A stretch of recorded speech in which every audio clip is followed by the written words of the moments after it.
Ils franchissent la porte d'entrée du fast-food comme si de rien n'était. Pourtant, ils ont dû attendre près de 5 ans avant de pouvoir passer commande. Ouvert sans tambour ni trompette ce jeudi, le McDo de Doluce-d'Oléron fait déjà des heureux. Je suis contente parce que c'est depuis le temps que ça a duré, je trouve que c'est bien. Ça fait une animation de plus et du travail surtout.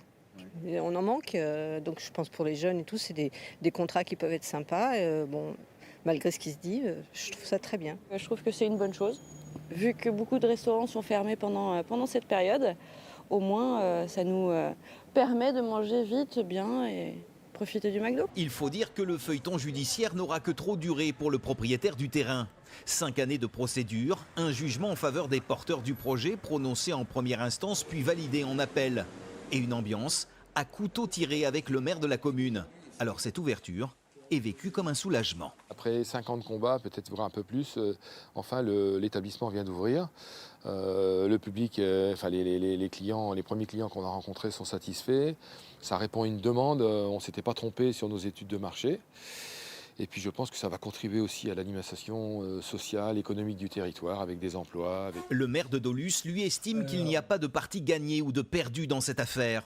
Selon lui, il s'agit d'un sujet de fond, de droit et d'aménagement hydraulique qui est encore loin d'être épuisé. Là, il reste encore la décision de la cassation au premier trimestre. L'ouverture d'une nouvelle affaire au pénal qui va partir là, pour la construction sans autorisation pour le nouveau parking. Et puis, suite au constat d'hier et donc au dépôt à la gendarmerie de Saint-Pierre là, de ce matin, le fait qu'il y a un non-respect du PV de la commission de sécurité, notamment sur le nombre de salariés présents en même temps. À Doluce-d'Oléron, l'ouverture du McDonald's laisse à l'évidence le maire et ses partisans sur leur faim. Alors, bonsoir les TM, merci de suivre ces cours à distance. On termine donc ce cours sur les acteurs, les flux de la mondialisation. Et donc aujourd'hui, pour terminer ce cours, on va donc parler des débats qu'entraînent les FTN et plus globalement les flux de la mondialisation. Alors on a une entreprise qui est vraiment le symbole de ça, qui est l'entreprise McDonald's. Vous avez vu dans 2 vidéos et dans ces caricatures, ces critiques un peu de cette entreprise, des critiques très virulentes. Alors vous allez vous appuyer sur ces critiques qu'il y a dans les différentes images que je vous laisserai bien regarder, le Lucky Luke par exemple, ce Ronald ou alors cet obèse. Quelles critiques sont faites à cette entreprise et essayer d'en trouver d'autres, et il va falloir me répondre parce que maintenant je vais tenir un argumentaire très favorable à McDonald's. Alors parce qu'ils critiquent tous McDonald's, mais McDonald's connaît un grand succès en France. Aujourd'hui, il y a presque bientôt l'objectif de la firme McDonald's, c'est d'atteindre 2000 restaurants en France, et les Français y vont massivement au McDonald's. Les chiffres d'affaires n'ont jamais été aussi importants. L'objectif de la firme, c'est d'avoir un McDonald's pour 20 000 personnes aujourd'hui. C'est un nombre d'employés qui est très très important. Donc ça montre déjà que ça correspond à une attente des gens.